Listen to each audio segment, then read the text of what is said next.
Da mesma maneira que viaxando por outras terras acabamos sabendo mellor como é a nosa, así tamén vendo como son outras linguas podemos coñecer mellor a nosa. A semellanza e o contraste axúdannos a percibir mellor o noso propio perfil.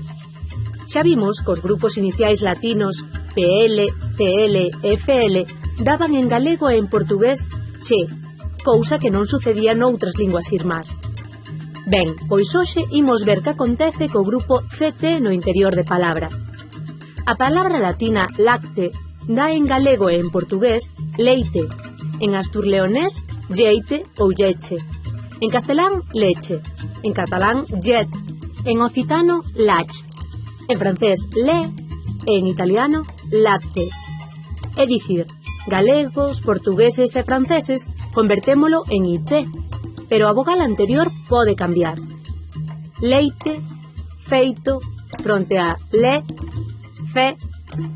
Asturleonés, castelán e occitano convérteno en che. O catalán redúceo a te, e o italiano fai unha asimilación de consoantes, te, te. Visto isto, xa entendemos a serie. Nocte, noite, noite, nueite, nueche, noche, nit, nuech, nui, note. Factum, feito, feito, feitu, fechu, hecho, fet, fach, fe, fatto. Unha vez máis, galego e portugués teñen o mesmo resultado, cousa sabida.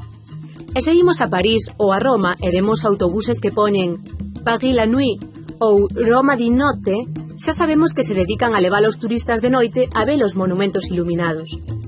E se en Valencia falan de la nit del foc, cando queiman as fallas, xa sabemos que é a noite do fogo, ou mellor, do lume, como cando nós falamos da noite de San Xoán.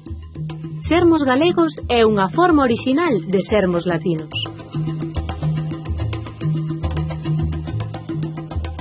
Ben falado. O que fala moi alto dixe que... Berra. Berra. A primeira comida do día...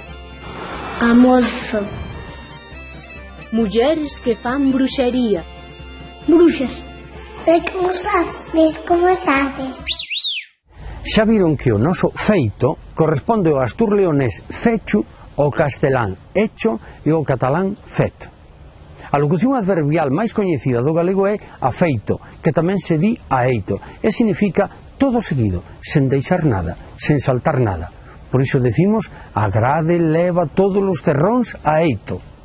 Por raro que lles pareza, os casteláns calcaron esta expresión galega e decían ahecho co mesmo significado que nós decimos afeito, e dixérono ata principios do século XVII. Pero a nosa expresión aínda ten outros significados. Significa por todas partes, en abundancia. Con tomates na cociña fanse milagres afeito. Ou, se regas ambieito, regan todos os santos afeito. Detrás do noso feito está o latín factum, co seu grupo CT. Do mesmo xeito que detrás do noso treito está o latín tractum, que dá en castelán trecho e en catalán tret. Por iso, do dito ao feito hai moito treito. A vos